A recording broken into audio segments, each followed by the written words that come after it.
Jess, you ready to talk about this week's song? I guess so. All right, just let me listen to it again. Alone with you, me in the dark, smooth. Oh, You why? got your 1, 2, then what? None on my guard. Oh, he's dancing now. Why? Let's get ready to rock. Oh, wow. Why don't you teach me how to fight? 'Cause when you're wrong, you're always right. You got a lot of nerve, I got a lot to learn. Why don't you teach me how to love? Hello, everyone, and welcome to Sadie Hawkins Pod. So do you like this song more than last time? What are you crinkling? I'm crinkling some tape that's on this. Stick around. Today's results may surprise you. Today's end of the podcast results may surprise you. Oh, no. So, yeah, we're talking about Gloria off of Collapsible Lung. Best song off the best album today. Yay! But first we have a voicemail this week. Oh, nice. Beatrice called in. Nice. Hey, it's Beatrice from Florida. I haven't called y'all in a real long time, but just wanted to say hi and also talk to Jess for a bit. Jess, do you like Norman effing Rockwell, the Lana Del Rey album? 'Cause I have a question. Like, how is it possible? Like, I don't even know if you like it or not because you didn't mention it. But like, you said that I think it was Ultraviolence was the last good Lana Del Rey album, and I was so shocked because personally, Norman effing Rockwell is mine because I like the piano heavy stuff. I think it really shows her voice though. But I know this is so random, but like, yeah, I just wanted to know what's your opinion on that, and also about Kojak. I don't know if y'all have ever watched this movie, but there's a movie called Scott Pilgrim versus the World, and the soundtrack for that movie has like a lot of like punk stuff, and I think that Kojak would so fit in with it, especially when it comes to like the original songs from that movie that aren't just from like different artists. It sounds so much like Threshold and like Lyric Section of the Bomb and like stuff like that. Like, it sounds so much like it. And I honestly, now I'm kind of pissed that it's not on the soundtrack. They didn't take this opportunity to put it on there and show it to the rest of the world. So yeah, I guess that's all I wanted to say. So yeah, bye. So, first question from Beatrice. The headline making Lana Del Rey. Yes. Headline making. Well, on Twitter, they recently Twitter discussed, wasn't she like pseudo canceled? Not canceled for something she did, but like canceled culturally. Weren't people like upset at her wasn't she like trending on Twitter and people were talking about her? I don't know. Okay, so Norman fucking Rockwell, not my favorite. So I love Lana Del Rey through Honeymoon. Lust for Life was a very, very disappointing album because it was such a departure, and this is as far as not sound per se, but just lyrics. The way she writes lyrics now, I just don't feel as good. And like Chemtrails Over the Country Club, it's so cringy. The title in and of itself, it was that Coachella song just like hurts me to my core because it is the most like 13-year-old girl writing in her diary lyrics I have ever read, and it's really the lyrics that bothers me. That. Yeah. So I have to hear a lot of Lana Del Rey over the last couple years. I remember one time we were in a car ride with your parents a couple years ago, and you were like, "Let's listen to this," and I was like, "Your parents are not gonna like this, right?" Because it's not even like maybe they like knew Lana Del Rey. Because the thing is, like, she went from that sort of dark tone. That's what she was canceled. That's what people were discussing her on Twitter. She trended on Twitter recently because of the way she like glorifies abuse or like bad abuse, toxic relationships. Right. Yeah. There was a thing on Twitter just recently about like, is Lana over because she normalizes toxic abusive relationships? Then she would be over from like album 1. She'd be over from. Well, that's Born what to they were Die talking era. about. Like, should she have been over from that point? That's what Twitter was talking about. Their story songs. I mean, so I've had to listen to so much Lana Del Rey because of Jessica, and it took me a long time to get into it because like those early albums are a little oppressive when you kind of first listen to them, and then you can kind of like understand the vibe and like the tone and the melody. Like even the chord progressions in those were sometimes so like weird that I just couldn't enjoy it. I love it. She has that like great wall of sound. Now, to be fair, I have not really listened to Norman fucking Rockwell. I have not given it a good chance. Maybe I need to because I was just so burned from Lust for Life. Well, so that's the thing is like when Lust for Life came out, even I could tell the difference because first like her music got so happy. She got so peppy, like she turned this corner, and her. I know her whole shtick is like a character. Yeah, she's a thing like in a way like a Marilyn Manson is a character. Like sure, it's actually him, or like a Howard Stern is a character. You know what I mean? Like they're actually them, but the idea is they're heightened versions of themselves or a version of themselves. Exactly. So I understood that, but then with Honeymoon, when she's like making topical references. You mean Lust for Life? Lust for Life, yeah. Right. So with Lust for Life, when she started making topical references, at the very least, I was like, at least I understand what made her an interesting. What I knew you liked about her was that she had a timeless quality, while still seeming incredibly modern for the time of those albums. So once Lust for Life came out, Jessica was so not on board with that. I'm like, I totally get it. Because she's like, I don't know, what is she referencing? Like TikTok and Twitter and stuff? And then I do know from the newer album, Mariner's Apartment Complex, she's like, you took my sadness out of context at the Mariner's Apartment Complex. And I'm like, oh goodness, just know these lyrics need work. They're like collapsible all lung I'm saying. lyrics. Yeah, exactly. Oh my gosh, exactly. It's like it's legit is just like we went from like 4 albums of Forget Not Slow Down quality to suddenly 3 albums of collapsible lung. Exactly. But before we get into that, Beatrice's other note was Kojak. Have we seen the movie Scott Pilgrim? Seen Scott Pilgrim? Oh my gosh, we love Scott Pilgrim. These are the reminders of how Beatrice is younger than us, and how we do have a couple much younger listeners. Yes, like we saw Scott Pilgrim not only in the theater, but I remember in college the Scott Pilgrim books were like a thing. They were kind of like a slowly rising cult thing because I think maybe the movie was in production, and so everyone started like reading the books. Like you would see people reading the Watchmen comic book like 2 years before the movie came out because the news just kind of hits like, oh, they're making this movie, right? So everyone starts reading it. Well, everyone was reading the Scott Pilgrim books.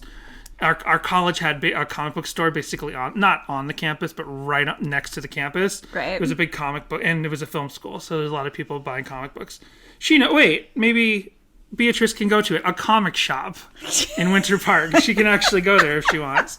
They had Scott Pilgrim stuff everywhere for the couple years coming out with that before that movie came out. We have a couple different versions of the whole series because like I had gotten the paperbacks and then the hardcover versions came out with like extra stuff in them, and I think Danny got me those at some point. And there's also back for Xbox 360 they had the Scott Pilgrim game, and now you can get it on Switch, which is exciting. Yes.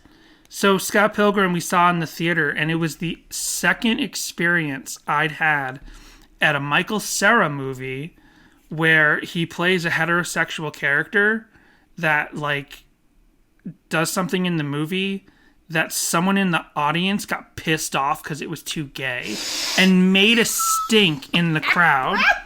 Like in both movies, there's comedy out of the fact that he's heterosexual, but like comfortable being like comfortable with like affectionate. It's Super Bad was the first one. Yes. In Super Bad, they're straight, but they get drunk and they're best friends, and then they're like sort of like laying in bed in front of each other, and they're like, "I love you, best friend," boop. Yeah. And they're not even kissing or anything. Someone in the crowd at Super Bad got so mad at that scene, threw some F slurs, like had to let everybody know Yeah. that he was uncomfortable in the crowd at Super Bad because of that scene where like they don't even do anything.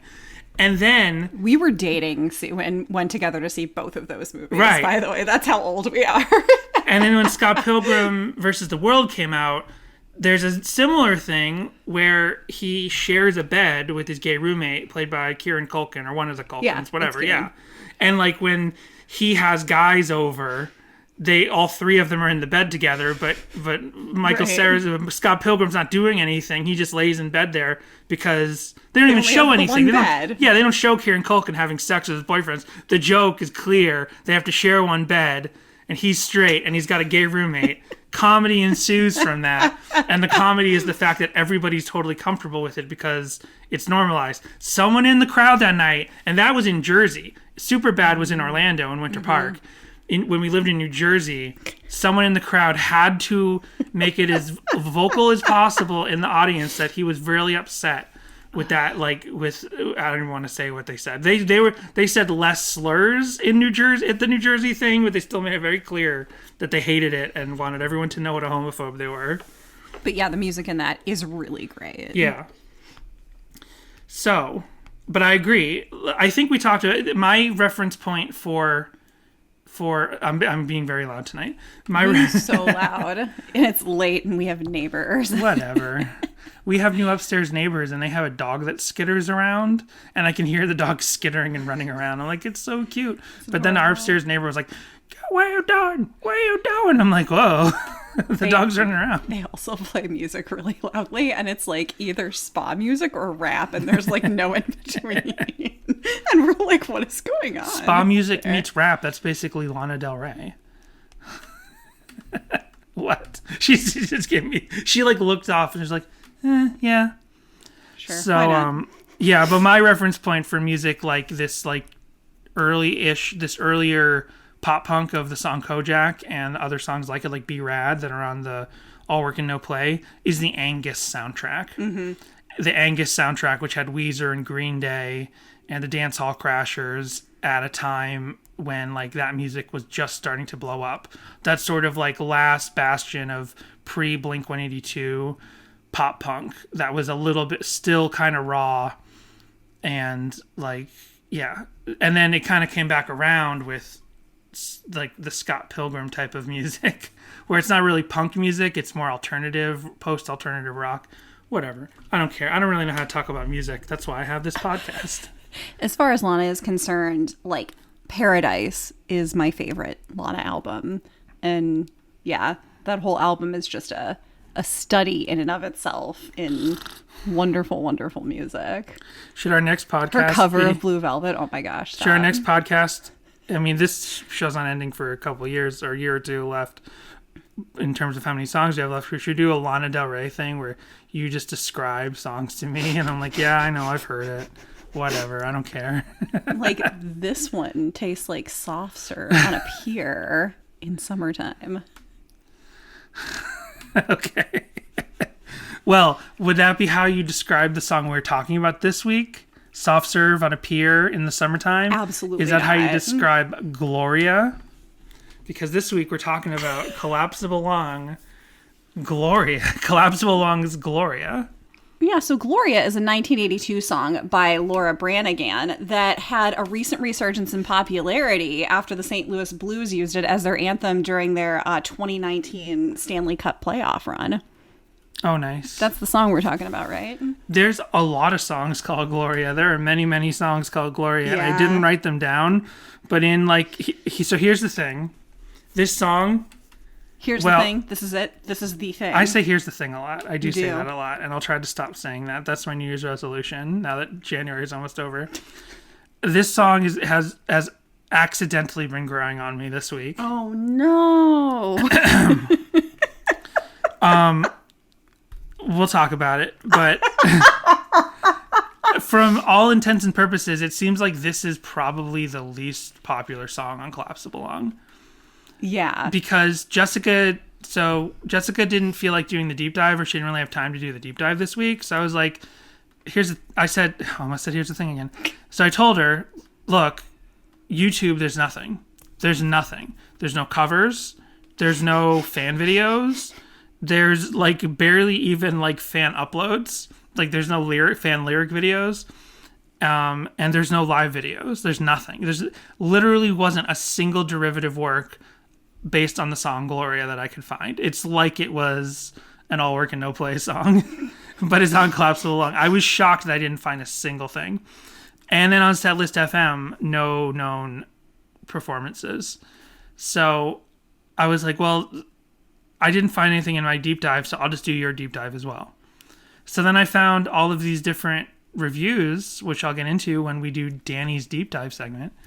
And a lot of them were just like, yep, this is the worst song. Like, so because the reviews, all the different reviews go about how you expect them, given all of our past Collapsible Lung discussions. Right. People like shocked and appalled at Relient K's direction with this album, and people shocked and enticed, if not confused, by their direction.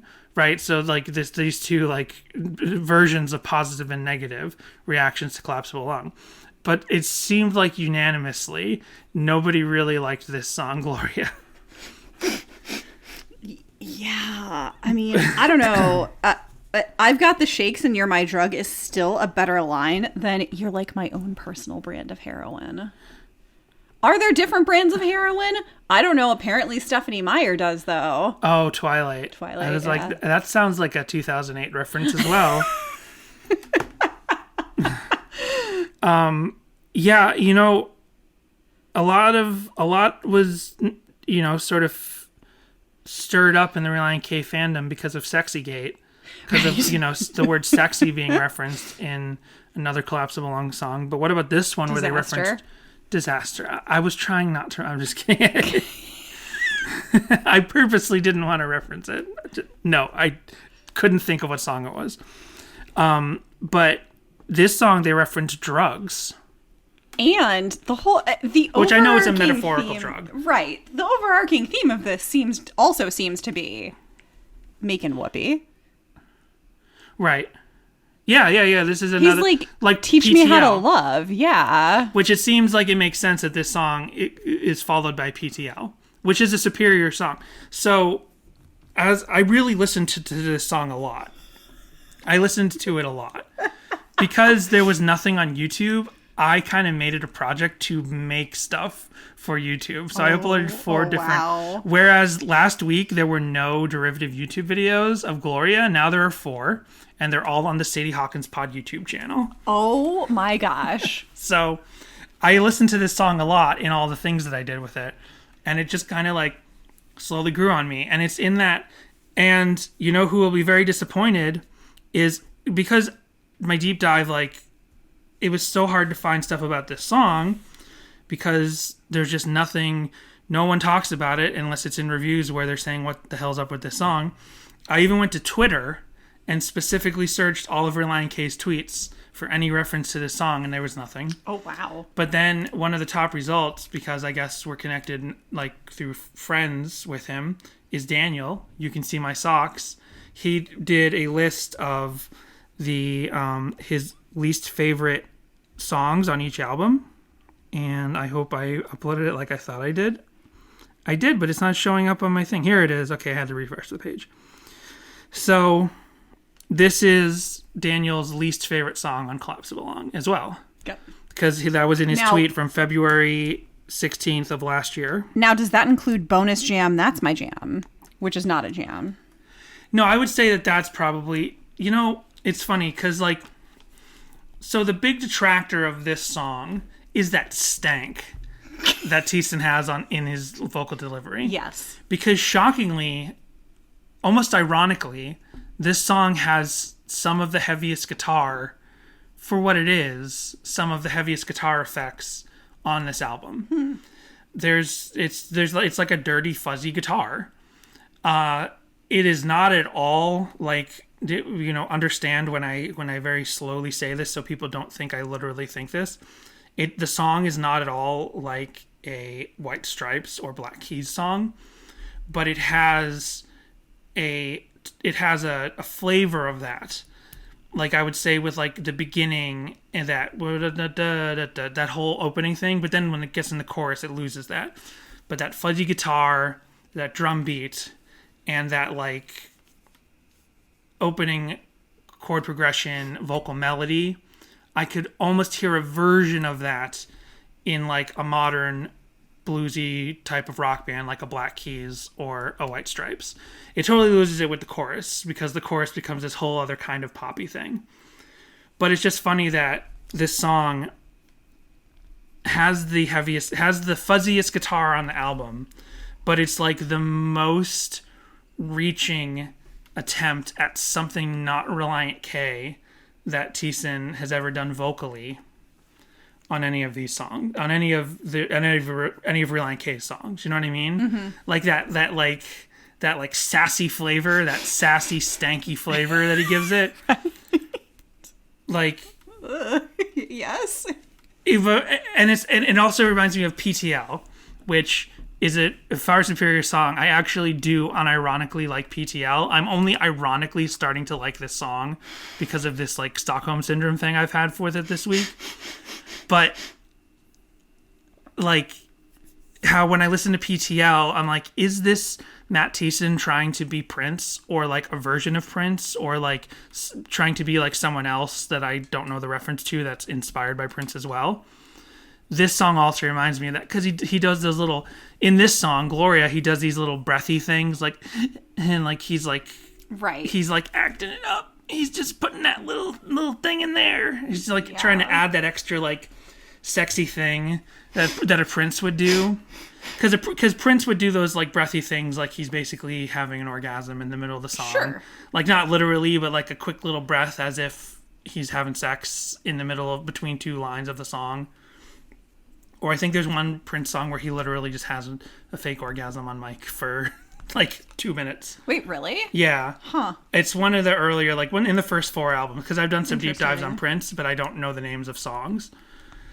Anyway, so basically this just made me kind of think, like, is this more, if PTL is, and I guess Boomerang, if that's like some sort of Prince-like frontman thing, especially when, you know what, when you think of these Collapsible Lung era live videos that we've seen where Thiessen puts down the guitar and just holds the mic and is just a frontman, like just a mic and a frontman, like trying to, and we didn't feel like it really worked because it just didn't seem like Relient K. Right. Like that makes me think it even more, like, was this a more than just, and all, we've had this discussion with every Collapsible Lung song that we've done, but more than just trying to make a top 40 possible album with Collapsible Lung and the songs that he wrote and they, on this album, was it also like an attempt for Matt Thiessen to maybe like stretch his legs as a frontman and do more stuff that maybe he wanted to imagine or see himself as doing? But it just didn't seem like Relient K was the appropriate place to do these kind of songs. Right. And that's not even taking into account, all the story theories and all that. Of course. Right. Now, did you, in your deep dive, look up who co-wrote this? I forgot to do that. I'm a bad deep diver. Uh-oh. Because I was a little curious as to what else the co-writers have written who worked on this song. Well, real quick on the fly, let's see if I can figure that out. While you're looking that up, Ultraviolence. Ultraviolence is like, all those songs make me feel like I'm sitting poolside in Acapulco in 1963. Like, so good. Just, there's such a quality. Just those early Lana Del Rey albums just take you to such a place. Not Born to Die so much, because she was still kind of getting her footing really there and figuring it out. But like, Ultraviolence, Paradise, like those are, oh man, Honeymoon, such good albums. So, Gloria was written by Thiessen, Hoops, Ari Levine, who also wrote Boomerang, Right. and Tim Pagnotta. Tim Okay. Pagnotta. So in our Boomerang discussion, we must have We figured talked out, about what Ari had done before. I yeah, believe. but this Tim Pagnotta, that's a new name. So let's Google this. It doesn't look like Tim wrote any other songs on Collapsible Lung. So now I have, their name is not clickable on Wikipedia. Oh, the guy from Sugar Cult. Okay. So apparently the guy from Sugar Cult. Let me play their song, their big song, which I can't quite think of myself right now. Okay. I guess Sugar Cult's a band I kind of mix up with like a Zebra Head or something. Let's hear this.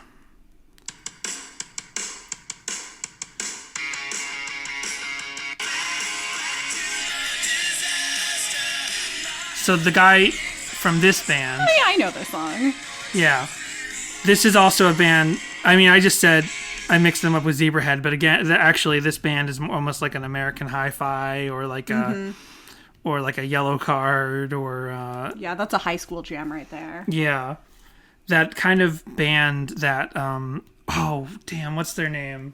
Lit. Lit, like a punk band that's not sure. quite punk in the traditional sense. There's in the accepted, like, you know, Fat Wreck sort of way, in the Sure. Green Day way, like sort of more alty type. And Lit absolutely has the best music video set in the Titan AE universe. If there,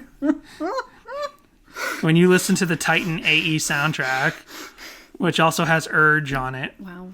who are one of the best Fishbone ripoffs, then you have to watch Lit's Titan AE music video. I'm sorry. I'm trying to self-vamp again. Like, what So are you he's the lead doing singer. tonight? I'm a little out of it tonight, but yeah, he's the lead singer. He's so that's funny. I guess so. Sugar Cult went on hiatus in 2011, and it doesn't look like they've reunited since then. If they did, it's not on their Wikipedia. But that's the lead, the lead singer also wrote this song. So it's just funny that here you've got two lead singers of pretty successful pop rock, pop punk bands, and they both wrote a song like Gloria together, along with Hoops and Ari Levine. Huh. Yeah, so part of me thinks, after having listened to this song a lot, it's probably one of the songs other than... No, I mean, I listened to Boomerang and PTL quite a lot when we did those songs.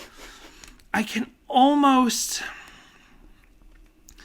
Something about this song, and sorry to Daniel who hated it. It's his least favorite song on the album, but I could almost the way that the songs Don't Blink and Collapsible Lung sound like Relient K, the song Collapsible Lung, the way that those songs sound like Relient K, where you could take Don't Blink and the song Collapsible Lung and you could put them on air for free.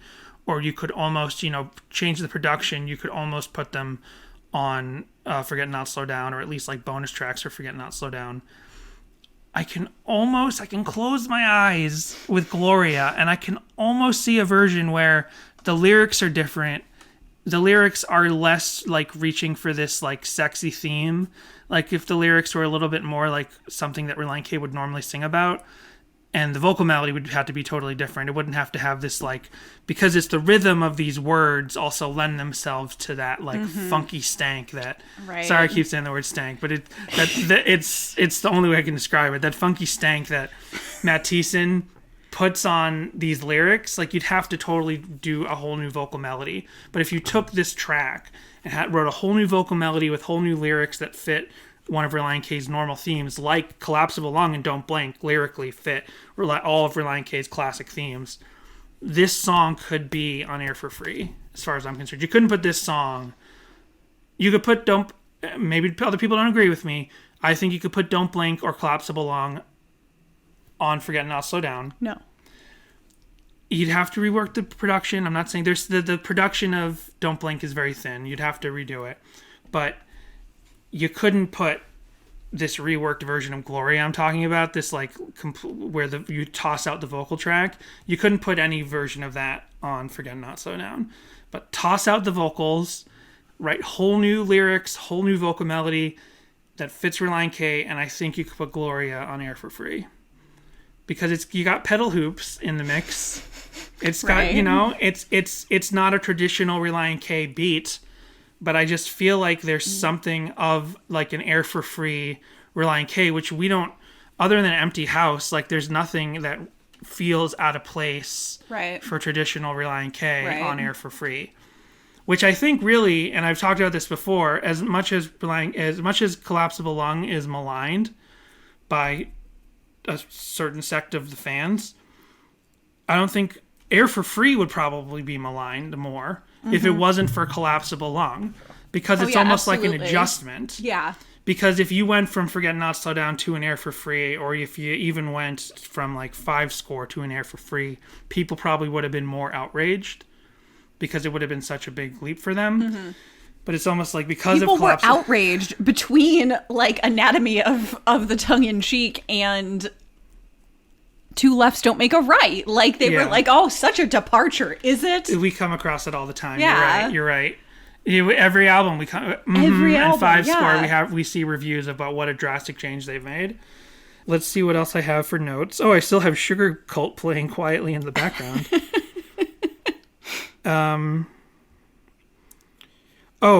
So since this song doesn't come up on YouTube, we're not getting to the YouTube section yet, but because this song doesn't come up, like no one made fan videos or AMVs to this song or anything, when you type in Gloria Relient K, one of the main results you get is Angels We Have Heard on High, because their traditional title for that is Gloria, which is funny that they don't put that in the title of Angels We Have Heard on High, but somehow it just like the algorithm knows, or maybe comments know, or maybe like the copyright tagging knows that this song is traditionally called Gloria. So maybe that's why they picked this song to be called Gloria, because they were like, now if people are searching for our Christmas album, it'll come up, because we all know how popular the Relient K Christmas album is. Right.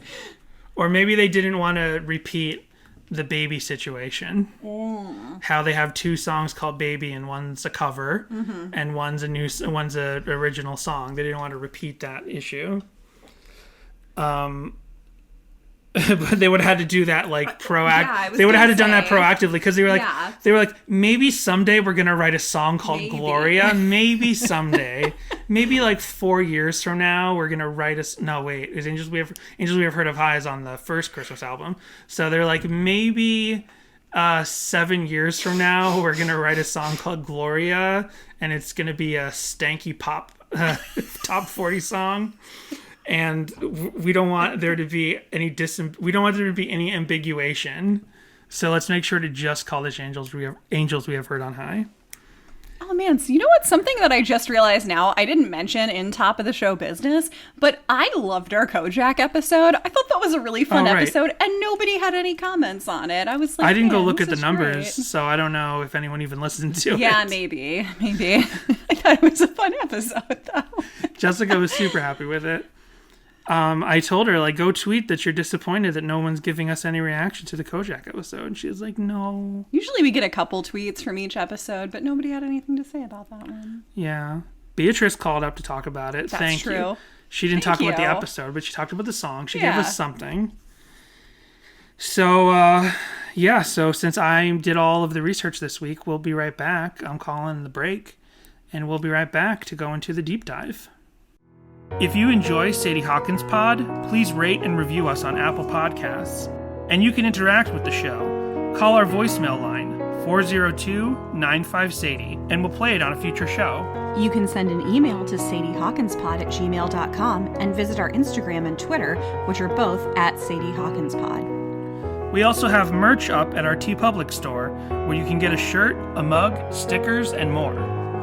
Just in time for Halloween, or for after Halloween, depending on when you're listening to this, is our little Sheep Boy shirt design, based on the cover of the original Creepy EP. We also want to thank our patrons over at patreon.com/SadieHawkinsPod. Brady, David, Tucker, This Might Be a Podcast, Owen, Jimmy Eat Pod, Roxanne, Samantha, Helen, Michael, and Connor. You can sign up to our Patreon for bonus episodes and exclusive merch. And if you have a special someone in your life, think of giving them the gift of Sadie Hawkins Pod. So, according to babynamewizard.com, the origin of the name Gloria is derived from the Latin Gloria, which means glory. Gloria was not a common first name until the 20th century, when George Bernard Shaw used it as a name for a character in his 1889 play, You Can Never Tell. Interesting. So it was pretty much just a Latin word, and it was just, I guess, the title of Angels We Have Heard, the traditional title of Angels We Have Heard on High, and I'm sure it was a common biblical word, but it wasn't an actual first name until the popularity of this play in 1898. Yeah. So in 1998, when Relient K was formed, did they form in 98? Yes. Yes. So did they know that 100 years before the first popular Gloria had come around? I'm sure that's exactly why they picked this to be the name Yeah, of this song. exactly. And the name Gloria as a popular first name in the English language is exactly 100 years older than Relient K. Wow. This is mind-blowing stuff, Jessica. It's making me trip. It's making me high. And I haven't done any drugs. You sure about that? I'm very sure. So, we talked about this post before, but on Reddit, there was someone who wrote a theory, not the usual story theory about how this is like one story of one guy, this album, Right. but this theory that It's Every sarcasm or it's whatever it is. Right. That, yeah. But this theory, posted to Reddit by Hybrid Tortoise 4 years ago, was that every song on Collapsible Lung is deliberately an homage to another band. Some would say, sure, that's exactly what it is, but not in the sort of deliberate way that Hybrid Tortoise might think it is, but in the more, we want the airwaves, as the Ramones Yes. would have said. Yes, indeed. So they had said, and we talked about this in another episode, and their theory wasn't like completed. They had some question marks in some of these, but they said, Don't Blink could be Jason Mraz homage. Boomerang could be an Outcast homage. Don't know about that one. That's right. We have read this one and disagreed with it before. Yeah. Lost Boy is Foster the People. If I Could Take You Home is In Sync. No. Can't Complain is Bruno Mars. Everyone agrees with that. This one was outrageous. Gloria is My Chemical Romance. I think they mean like, what's the other one? Who does the Munsters theme song? Have they ever heard My Chemical Romance? Yes. Like any Black Parade? Anything? Yeah. No, everyone says how My Chemical Romance is basically just like the polished pop punk version of Smashing Pumpkins. That's the thing that I hear all the time. Fall Out Boy is who I couldn't think of. I would say more like Fall Out Boy. Like a Gloria is more like a poppy Fall Out Boy. The later day Fall Out Boy. PTL is Maroon 5. Disaster is the Beatles. No. Whoa. When You Were My Baby is One Direction. Sweeter is supposed to be, they don't have an answer for that. And Collapsible Lung is Relient K. So I just realized I can't search text because this is in the Reddit app. So thanks a lot, Reddit app. Hold on a second. No, I don't want to open in the Reddit app. You're doing a great job, Danny. I just want to say, great job with the deep dive. This is week. my deep dive, and I'm getting flustered because. Okay, hold on. Now, if I copy the link from the Reddit app, or do I have to delete the Reddit app? I don't want to have to do that. Okay, here we go. What they say When You Were My Baby was. Because that's a Beach Boys inspiration. One Direction. Oh, okay. It doesn't. Yeah, I don't know. Hybrid Tortoise. I mean, yes, we all agree that every song's kind of like a version of another pop artist thing, but I feel like their preliminary list is not exactly, doesn't exactly hold up with some of these comparisons. All these songs sound like whoever did that like Galileo song, I don't know, a few years ago. Do you know what I'm talking about? I can't think of it, but I remember what you're talking about. this is not like us being tired or whatever. This is just like us not really knowing every reference to things. Yeah, that's what's really hard about Collapsible Lung is that we're swimming for current pop culture references of pop music that we just don't know. Oh, God forbid it's not something by Lana Del Rey or something off of Folklore so that Jessica would know the reference. We just watched The Simpsons where Homer, speaking of Smashing Pumpkins, where Homer is like not cool anymore. So he gets tickets to Hullabalooza and takes Bart and Lisa. But it's like, yeah, like we're Homer. We're both Homer in that sense. But instead of that we love Grand Funk Railroad and the kids don't like it, we like Real Big Fish and the kids don't like it. Exactly. So whatever that Galileo song is, it's not called Galileo. There is an Indigo Girls song called Galileo. Definitely not the same line. Hold on. It sounds like a car commercial. Whatever. They just all sound like car commercial songs. Galileo. Maybe that's not even correct. Oh, you're thinking of Queen. Galileo, Galileo. That's not what I'm thinking of. Someone must know the song we're talking about. Man, it would be amazing if Relient K came out with a folklore style album. I would be all on board for that. They did. It's called Wind Up Bird. It's not Relient K, and it's not what you're talking about at all. I'm just being an asshole. So I'm so thrown off because normally you'd be the one with your phone in front of you, right, typing things in, and now I've got to fill the empty air of you not contributing enough to the conversation. Well, you mentioned that you had some reviews, maybe. Yes, but first I wanted to finish the Reddit post. Oh, okay. Sorry. Funny Frets 117. I'm sorry, you contribute so much to the conversation. I was being a jerk on purpose there, and then you moved right past it. So I was like, she either didn't hear me or she gave me the brush off, meaning you. Hi, how you doing? I'm just so used to you being you that I'm a bit much. It's true.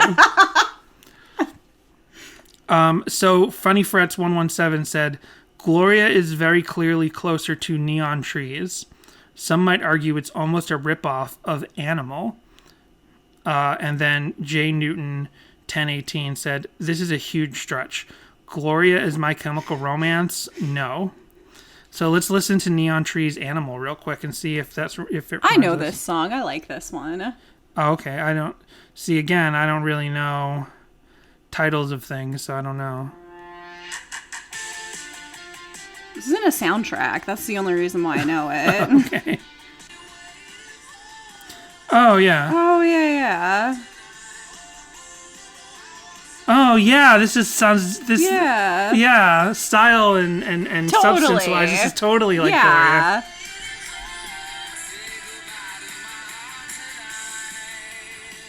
That's funny. Okay. Yeah. There you go. See, now that's a song I absolutely know, but I'd never pull it out of my brain. We'd never be like, Neon Trees. Neon Trees with their song Animal from the 2010 album Habits. That's definitely something I just knew off the top of my head. No, yeah, absolutely. Gloria is kind of like Animal by Neon Trees. Interesting. Okay, I'm glad we found that. We're getting a little closer to the kids. We're catching up with modern day with this 2010 reference. So I just like punk, man. Why can't things be more punk? I don't even know enough punk references when you get down to it. So I have a bunch of reviews, but first I found what I guess is like a designer's portfolio online for a website called yourcinema.design. And I guess it's like the person or someone who designed the packaging for Collapsible Lung. Oh, cool. I know we've talked about the credits to the packaging of Collapsible Lung in the past because you hate the cover so much because of that weird tree knots inside a lung. Yeah. But yeah, it's yourcinema.design. Like instead of a .com, it's .design. And they show there's no story of Relient K called us up and said, please design this packaging. And I don't know if they did the art on it or if they just designed the packaging, because sometimes there is different people that do different things, people who actually make the art, and then someone else who designs it to fit into a CD or you're LP talking packaging. shop right now, Dan. You're talking your business. I suppose I am. So yeah, okay. So they put music packaging together. At least that's the section it's in. It says featured work, and then under that is music packaging. And this Your Cinema group has done the packaging for Relient K's Collapsible Lung, the Rocket Summer's Life Will, Soul Saver's Broken, Flat 56's Toil, a Bear Hunter. They did 3 Bear Hunter albums. Harvest Some, Jeff Wooten. I only know 2 of those names, Relient K and the Rocket Summer. I knew all of them because I get all references. I know all references to all music. Wait, then why didn't you know what Gloria sounds like? Sometimes I just play this character on the podcast. I don't want people out there listening to find me annoying because I quote unquote know it all. So I kind of like bring myself down to a level where I don't necessarily know it all. I see. So we've mentioned this in the past as well, but Josh Balog, and his WordPress page ranks what they listed as 193 Relient K songs in order. And this is song 178 on their list. Then we have these reviews that I found. So earnthis.net reviewed Collapsible Lung. And I cut out the blurbs about specific Gloria stuff. We can click into them if you want to read more of what they had to say about the album. But here's what they said about Gloria. But even the best of these pop-styled songs don't have much depth to them. Gloria and PTL aren't developed enough lyrically to pay off on the inversions of their titles. Each has a title typically used to praise God, here used to describe romantic flings. Most of the songs, which I'll come back to in a second, most of the songs address some faceless woman with little or no personality. This isn't the kind of song Relient K does well. So this came up in our PTL discussion. Mm-hmm. But PTL is a common acronym in like Christian pop, kind of pop church culture for Praise the Lord. Right. Like WWJD, right. But PTL means Praise the Lord. And then Gloria is Latin for glory.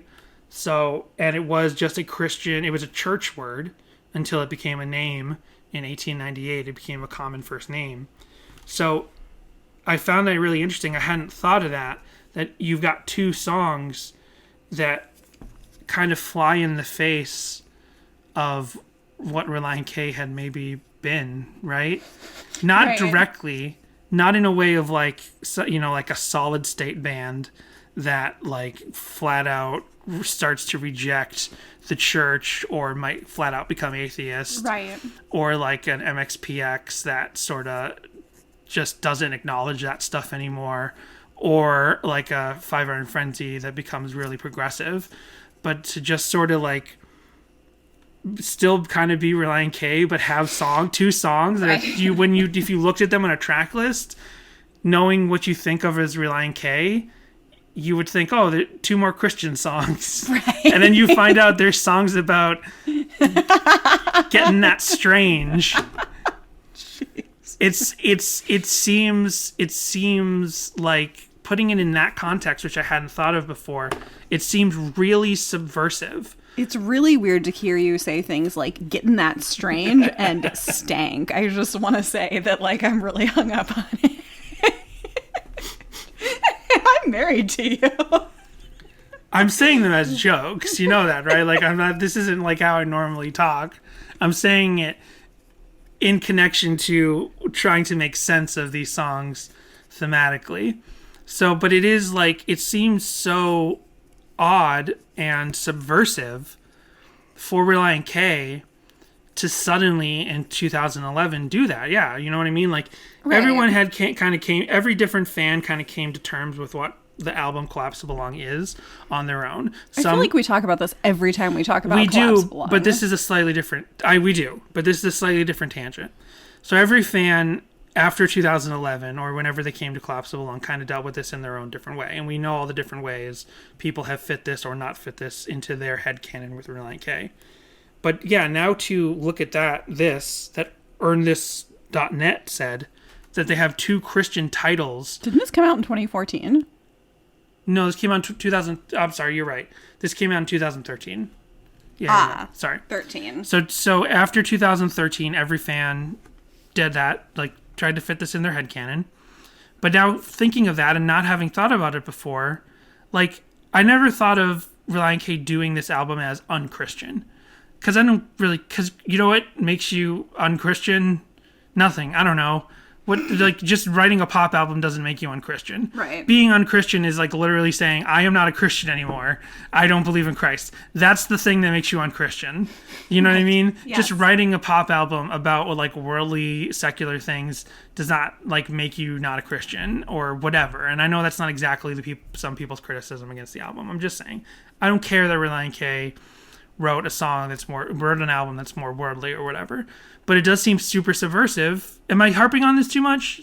Now that they mentioned it, that this review mentioned it, that you have 2 titles that are Christian titles that in the hands of any other like actual gospel band would be like a praise the Lord song or a glory, glory, Hosanna song. But instead they're 2 songs about like wanting sex. I mean, it is weird, but it's also not weird. I don't know, like if you said those things to me, I wouldn't know. Like, I'm like, PTL, that stands for something. And, you know, then I'd hear the song and I'd be like, oh, okay, whatever, part-time lover, I get it. And then Gloria, I just think of it as a woman's name. I would not think of either of those things being associated with anything Christian. I guess the Gloria one is a bit of a stretch. But the PTL one is definitely, when we did PTL, we came across people who thought the song was going to be Praise the Lord. And then it was about having a side piece, right? Which was like shocking to people. But if there was a Relient K song called like I Pray to You, and then it turns out that the song is about having sex with some lady. Well, yes, but I'm just saying an acronym is like whatever. I don't know. I didn't know that PTL meant Praise the Lord. Maybe they didn't either, is all I'm saying. Like, now, I've never considered myself to be part of a ministry like group or whatever. So right. Perhaps they would know that that is an acronym for that. But what if they'd put a song on this album called WWJD, but it was why woman, why don't you just dance is like the lyrics. Like, hey girl, just dance sexy. Though that's like, just get up on the table and dance for me. That's the only one that you can say where I'd be like, okay, that was a choice. They made that choice to be whatever. That would be people would be shocked if they had a song called WWJD and it's a song about going to a strip club. So anyway, that's going to be on the next Lana Del Rey album. If she has a throwback to her previous style. Exactly. So Evan Edinger review, this is a Tumblr page, so evanedinger.tumblr.com had a Collapsible Lung review as well, and there Evan's Gloria quote says, as you can see from the track listing, oh, that's right, on their thing they listed the track, they showed the track listing. I have to open this. So he showed the track listing, and then he had a little note next to each track in just a reaction to the titles. So he said, I've created an alternative track listing below. So basically he just changed the name for every song. He called Don't Blink New Relient K, which makes sense. You know, this is like a new sound for Relient K, but it at least sounds like Relient K. He called Boomerang Switchfoot, which, okay, I guess there might be some Switchfoot that sounds like Boomerang I'm not aware of. He called Lost Boy Standard Top 40 Pop Song. He called If I Could Take You Home a harder sounding Owl City. He called Can't Complain Jason Mraz, and then in parentheses, Seriously. Then he called Gloria Why Was This Even Made? OMG, what is this? Ugh. Then PTL is called Katy Perry / Maroon 5. Disaster is called Fun, like the band Fun with a period. Hey, like we have a period at the end of our podcast name. I didn't realize that. I didn't take that from the band Fun. Sweeter, he retitled Slow Country Song. What about Fun? Oh, yeah. I love Fun. Oh, you think Fun was inspired by Fun? Hasta luego? I don't know, yeah. Don't be afraid to give your Latin love to me.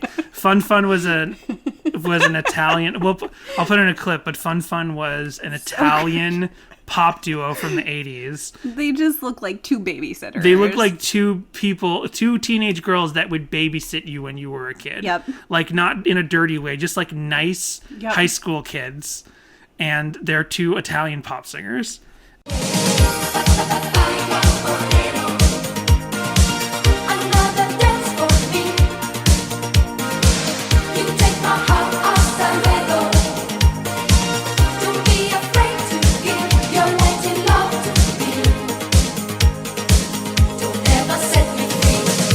Why don't you give your Latin love to me? Don't ever set me free. Baleo. It's so good. It's the best Collapsible Lung song. And then he retitled Collapsible Lung to new/old Relient K. And then the Gloria quote is, as you can see from my alternate track listing, I didn't quite take kindly to whatever Gloria was supposed to be. Nobody I know likes that song. In fact, a lot of us hate it. It's just bad. It is just bad. Except, well, you know one person who likes it. He's sitting right. He's got two thumbs, and he likes Gloria, and he's this guy right here. So Sputnik Music, with their review, says the album takes a turn for the strange when Gloria kicks in. None of the rest of the album, or any of Relient K's albums for that matter, showed evidence of British influence, save for its Tears for Fears reference in Love with the 80s. That is a blatant, flat-out lie. They've clearly never heard All Work and No Play. I know. It's crazy. Like, the most British album. You don't know, dude. You don't know Sputnik. Maybe they didn't get All Work and No Play in Russia. But this song sounds like it could have come straight from the motherland, barring Matt Thiessen's American accent. It's a worthy enough track, but simply doesn't fit in with the album at all. Actually, it fits in quite well with the album. But yeah, one, British Thiessen is on the demo. But two, there's another review I found that says that this is like a British rock song. I guess like a 2010s British rock song, which is not something I'd heard of, but I guess this is a sound that you're in England, because then newreleasetoday.com said the tongue-in-cheek Brit rocker Gloria is directed to the female character in the title being accused of being an overly protective girlfriend. So it's like two references to this song being a Brit rocker. Wait, this song is about an overly protective girlfriend?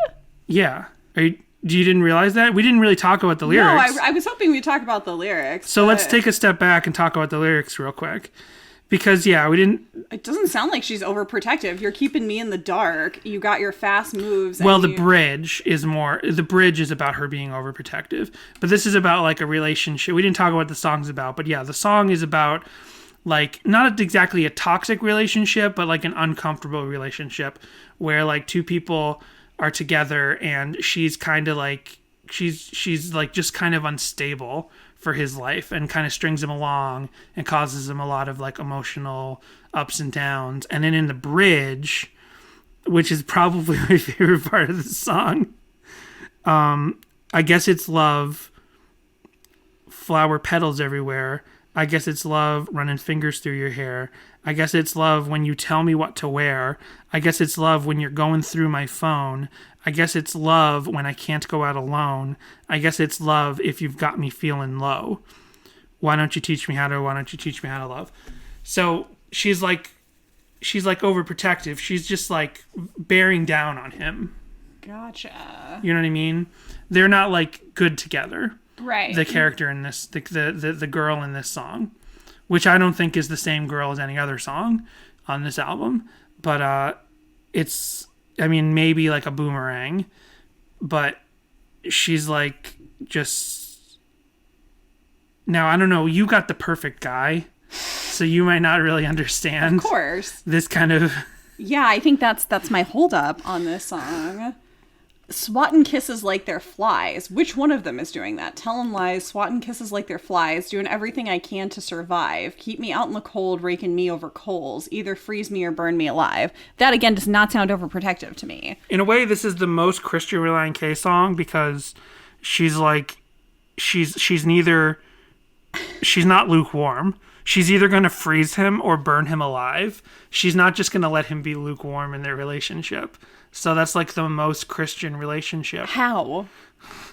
That Bible verse about you're neither hot nor cold, you're lukewarm, so I spit you from my mouth. That one where they're like, you're hot and you're cold, you're yes and you're no, you're in and you're out, you're up and you're down, that one? Yeah, I know that one. Yeah. Yeah. Did Matt Thiessen write that song? I don't know. Probably Remember not. when we used to make out to that hymn?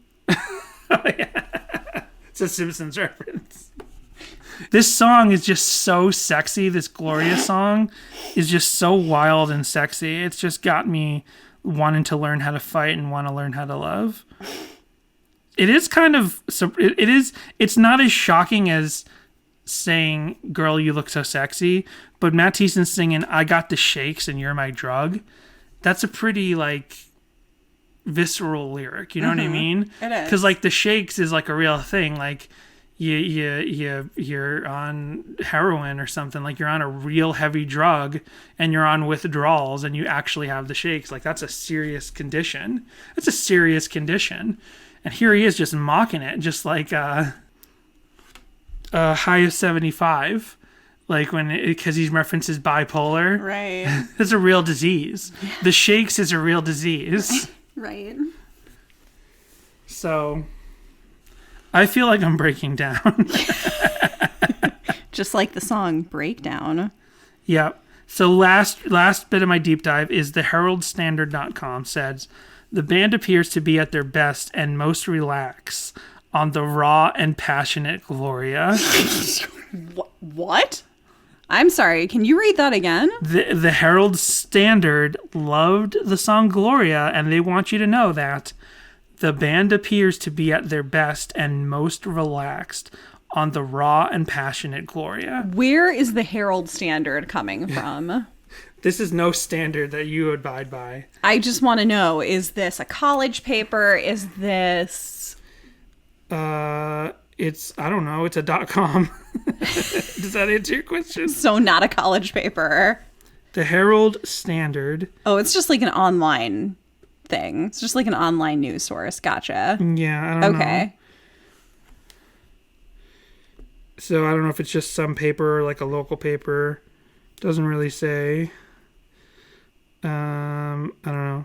So anyway, there's no like about me page.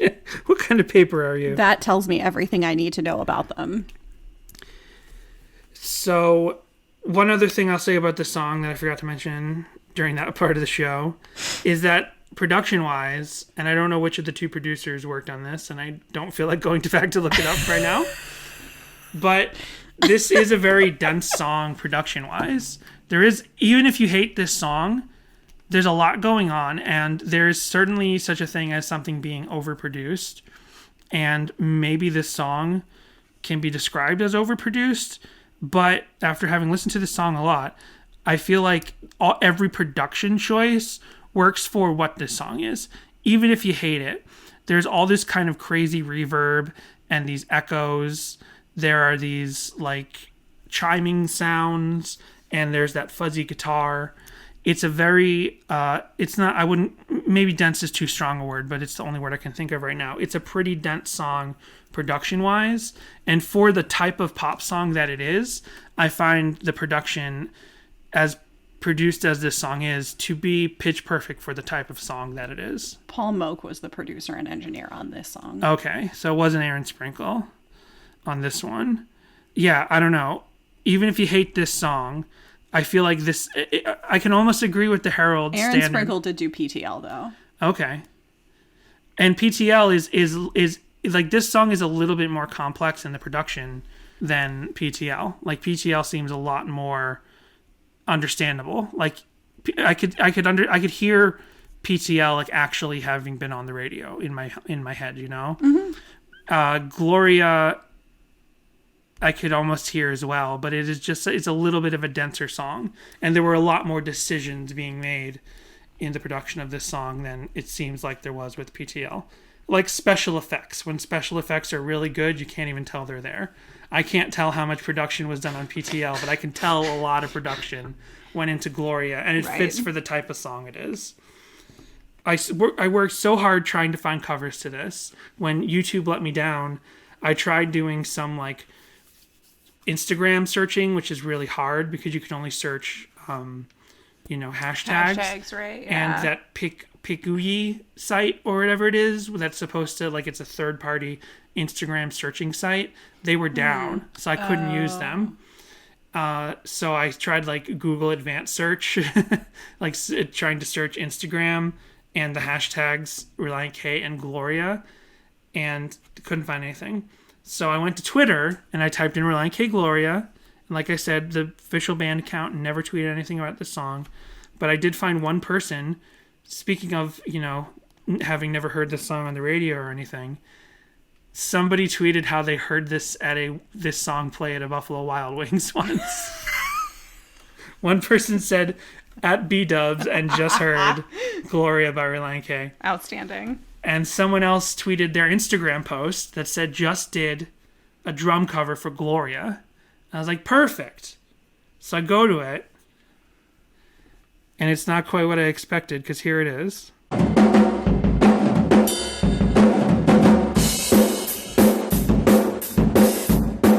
It's the drums to Angels We Have Heard on High.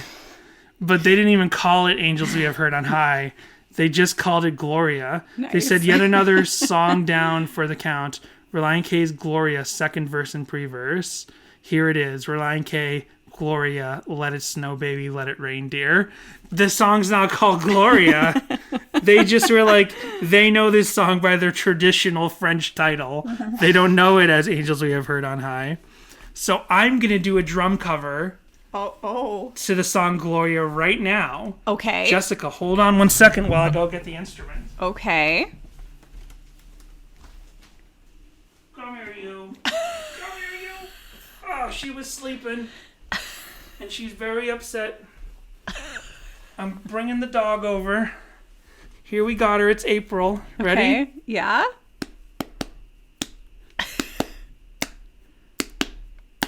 Why don't you teach me how to love? See, I just did it. I hear that. I'm slapping the dog's piggy belly. Poor April. Okay, I'm gonna. She's like, she's so why? malcontent. She's like not happy at all. I just put her back on the couch. She's looking at you, wagging her tail, though. She's like, "Oh, I got a nice little bit of attention." Podcast? All right. She's a professional musician now. She's gone from podcast engineer to musician. So there you go. To musician or instrument? Well, both in a way. What you know? What a musician is nothing but God's instrument to bring music to the world. Fair. So there's no other covers. That's the only drum cover you're gonna hear. But here is a nightcore that I made. Nice. This is one of the many YouTube clips that I put together over at Sadie Hawkins Pod on YouTube.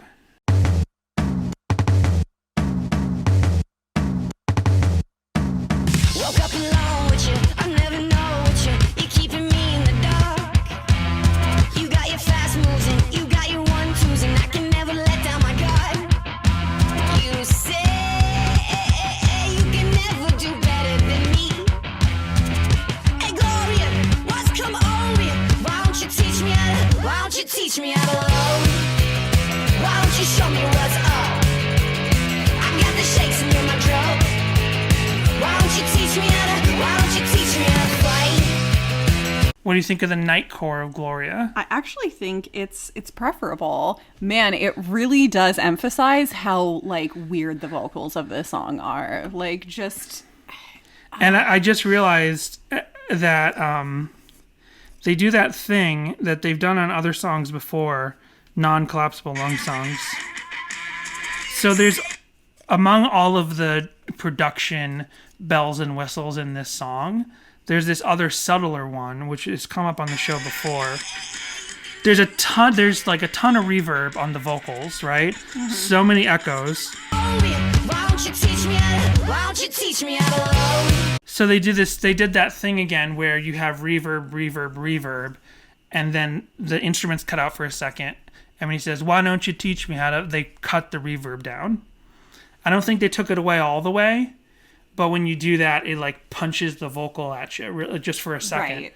You know what I mean? If you have heavy reverb and then you take it away for just like one little line, one little punch, it's like all of a sudden they're right up in your headphones. They're standing right there in front of you, and it kind of just emphasizes that. So there's a lot of production going on in this song. And you like the Nightcore version? Yeah, it's good stuff. I'm just getting more out of sorts as we go along, but we're almost done. So I did the opposite. Some would call this daycore. I think the jury's still out on what you call a slowed down song. A sped up song, some wanted to call it chipmunk version, but I think the zeitgeist as we know it has collectively said a sped up song is a nightcore. The jury's still out on what a slowed down song is. Some people call it daycore.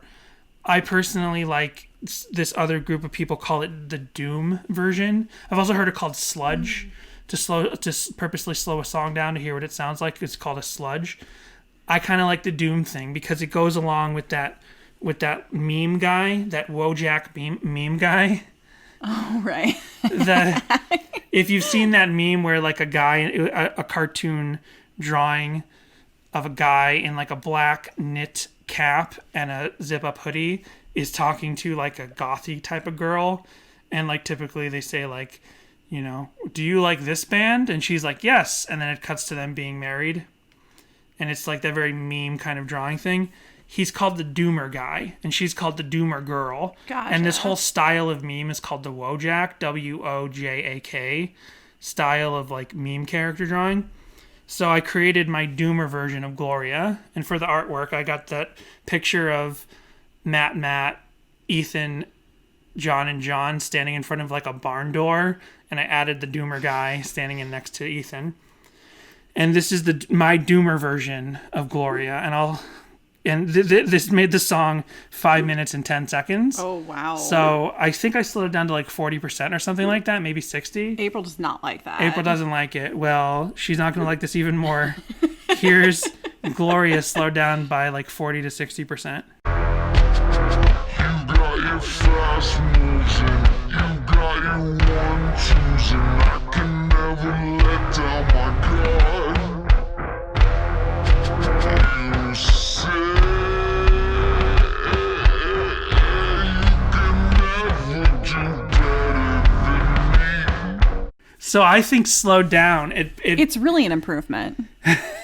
It is also because of that fuzzy guitar. Yeah. It really makes it sound kind of like doomy metally. I love it. But it, even more than the Nightcore, emphasizes this like, I don't want to say stanky again, but this like, this funky, like kind of purposefully, like it kind of points out the human element of Matt Thiessen's decision with these lyrics. Because when you hear the you can like hear Right. the breaths Yeah. and like the diaphragm expanding. You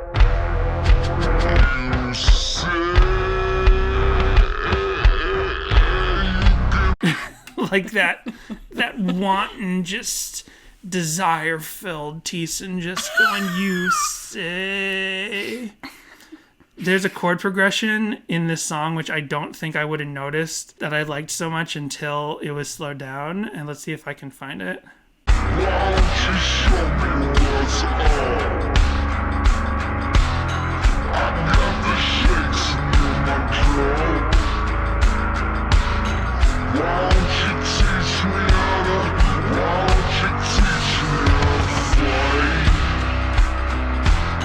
'Cause when you're wrong, you're always right.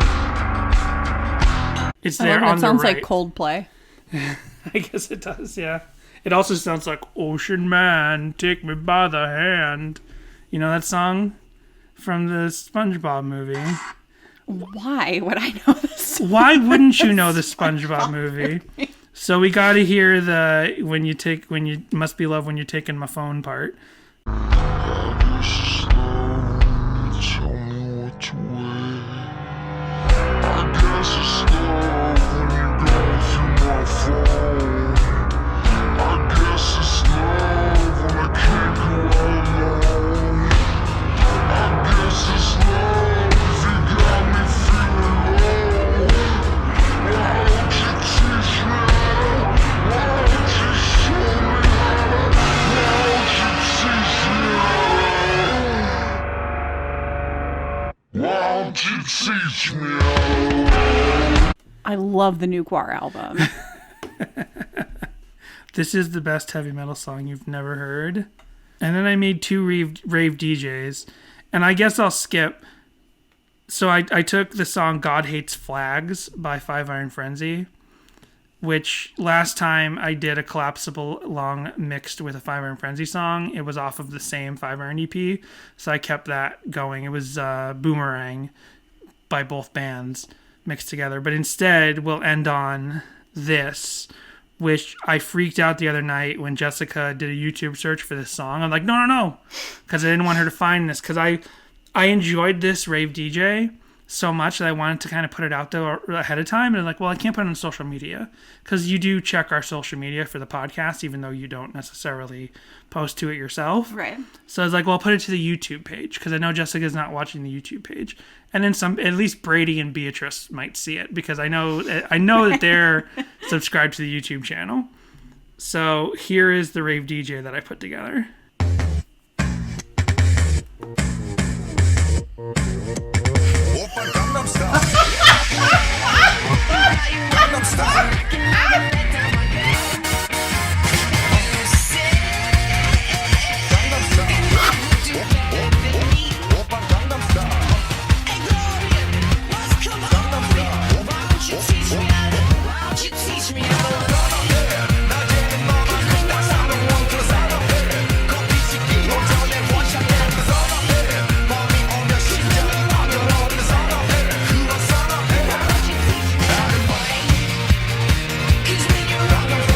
Now do you understand why I was going That's around? why you were talking about Gangnam Style and walking around the house singing Gangnam Style the other day. So I got Gangnam Style stuck in my head because I put this into Rave DJ. But I didn't want Jessica to figure out why I was singing. What inspired you to pick Gangnam Style? So when It sounds amazing. It does. I got to play a little bit more of it. When Jimmy Eat Pod does Rave DJ, and like they're the one, David Park is the one who pretty much discovered Rave DJ in our like immediate circle. When they do it, they always somehow they pick like rock songs that go together interestingly, but I can never do that. I can never get 2 sort of pop punk pop rock songs to actually sound like anything, even though like Rave DJ will often sound weird and very seldom like come out perfectly. I've tried to make so many MXPX rave DJs and they never work. And I don't know if it's something about like MXPX chord progressions and their song structures or something, or just the fullness of their guitar. Like it doesn't mix with things. So I just thought to myself, so my tactic with Rave DJ now, and I even use TuneBat. When Jimmy Eat Pod does Rave DJs, they go to tunebat.com with that whole Camelot danceability listing that we've seen in the past, and they pick songs that kind of match statistically, and it almost always works for them. But I've done that tactic, and it never works for the songs that I pick. So now I just kind of pick EDM sort of dancey songs. Gotcha. That's why I used Right Said Fred with Come Right Out and Say It. No. I did Cha Cha Slide with Come Right Out and Say It. And I did Right Said Fred with this first song off of No, it's not the first song off of it's Be My Escape. I had to look it up. So the reason why I pick like these dance songs is because if it's just a dance beat, the AI of Rave DJ just has a better time mixing it with the songs that I keep picking. So let's listen to it just a little bit more. And again, you can go to our YouTube page if you want to hear more of this, but I called this Silent K Gloria style.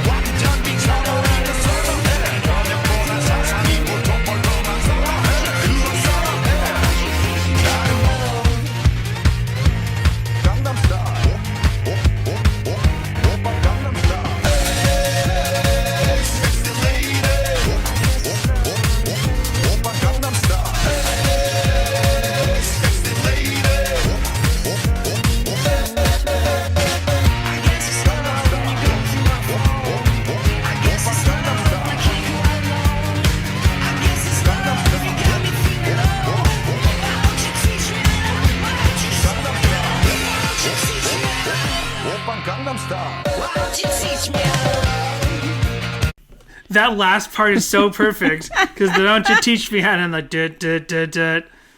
Now, Good job, AI. why did you pick Gangnam Style and not Wizard Gandalf Style? So that's what happened the other day. I put this into Rave DJ, and I'm like, I don't want her to figure out. God forbid I start going around the house singing Gangnam Style, and you're like, Danny, did you put Gloria and Gangnam Style into Rave DJ? And it'd be like, you caught me. So to mask that suspicion, I went around singing Gandalf Style, which was this awful YouTube parody that we came across somehow.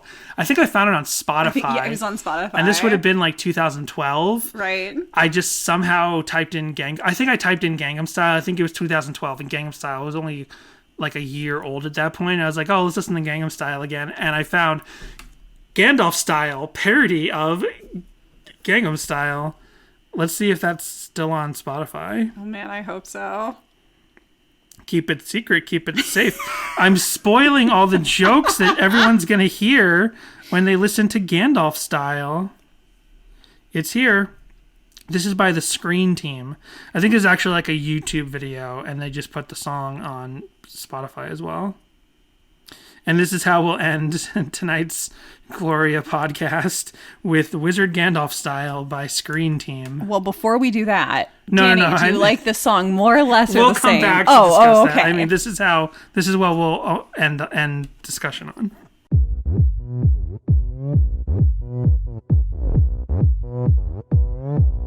Gandalf Style. Gandalf Style. One ring to rule them all, one ring to find them, one ring to bring them all, and in the darkness find them. Do not take me for some conjurer of cheap tricks. I'm not a conjurer of cheap tricks. It's so much worse than I remember. YouTube really peaked with Gandalf Style. It did. So, Jessica, do you like Gandalf Style the same, better, or worse than when we started talking about it? More. Oh, You like it more? I love Gandalf I think Style. I like it a little bit less. But you know what I like more than when we started? Oh no. A little song called Gloria. I guess I technically like it a little more because I just don't care about it. I don't like vehemently hate it. I just am like, this song exists now. And that's what we call progress. I suppose so. In my head canon that this is on the album T Songs with T-Sun and the Boys. This is a perfectly okay song that I enjoy, but as a Relient K song, I completely enjoy it. I enjoy it ironically now. And that's Gloria. So we'll see you guys next time. And remember, Don't be afraid to give your Latin love to me. We just wasted one ring to rule them all, and in the darkness bind them.